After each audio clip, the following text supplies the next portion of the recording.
Hey gang, what's up? Welcome back here to another edition of The Fishing Teacher, and really appreciate you guys checking out today's video. Then got another on the water video for you guys today. You guys know that you watched the video yesterday. I've been practicing down here at Kentucky Lake for our first Toyota Series tournament. So you guys are getting some on the water videos finally on this. And what I wanted to do today, guys, is I want to talk about how to fish a pocket and sort of describe what a pocket is.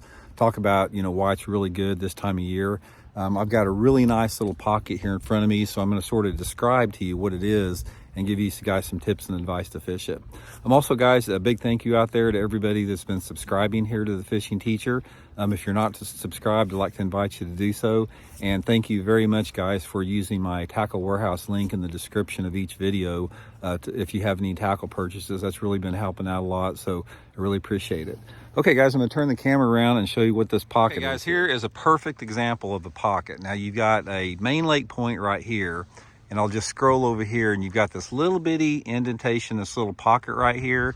Probably goes back in there, I'm going to say probably 50, 75 yards. And then you've got the bank just leading down to the back of the cove. Now, most of these pockets, guys, are just like this. They're little indentations within a cove for the most part. They can be on the main lake, but for a lot of times you'll find them in cove and creek arms. And guys, these are excellent areas for springtime bass fishing for a lot of different reasons. It's like a miniature cove is what it is, although I call it a cut. Now, these fish will move in here, and not only will they spawn in the back of these pockets, when that water gets, 60, 65 degrees, but they like to hang out here in the middle of the pockets. Not, if it's a little bit deeper, like out here, it's probably 10 foot deep, and then it gradually comes up. A lot of times in the early spring, these fish, they will come off this point here. Some of them will hang on the point. They'll move out into the middle of these pockets, and they'll just either suspend out here or set on the bottom if there's any cover up here, waiting to move up shallow to spawn there.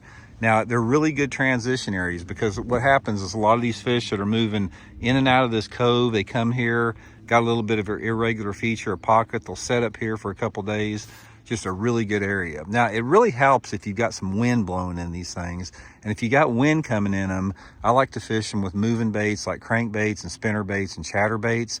But if it's calm like this, another good way to do it is just, fishing a jig out there slow, maybe a shaky head, something like that, casting a jerk bait down the middle of the pockets. And if that water temperature is close to 60, guys, these are excellent areas to fish a floating worm or a fluke up in against the bank there. Hey guys, that's just a perfect example of a cut. There's some advantages and disadvantages to fishing cuts, because first of all, they can't take a lot of fishing pressure, because these little cuts like I'm talking about here, you can go in there and in 10 casts, you can fish the whole thing. And if 2 or 3 boats come in there before you do, it's pretty much over with. So one of the things that you have to really be aware of is when you're fishing cuts, pay close attention to the boat pressure in the area.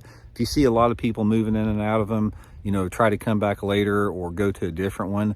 A lot of it is timing. You may pull up on one of these cuts at 9 o'clock in the morning and not catch one, and come back at 2 o'clock in the afternoon and catch a decent fish on there.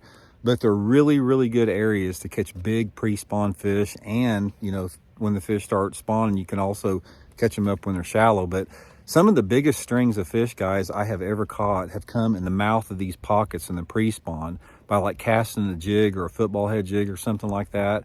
Actually, the first BFL tournament I ever fished in my life, I caught 26 pounds in it down at Bull Shoals Lake in this exact type of a cut right here. It was March, just like it is now, and I was just casting a jig out in the middle of that, in the middle of the cut here, and there was a bunch of big pre-spawners just staged up in there. So anyway, hope it helps you guys catch a few. We'll talk later.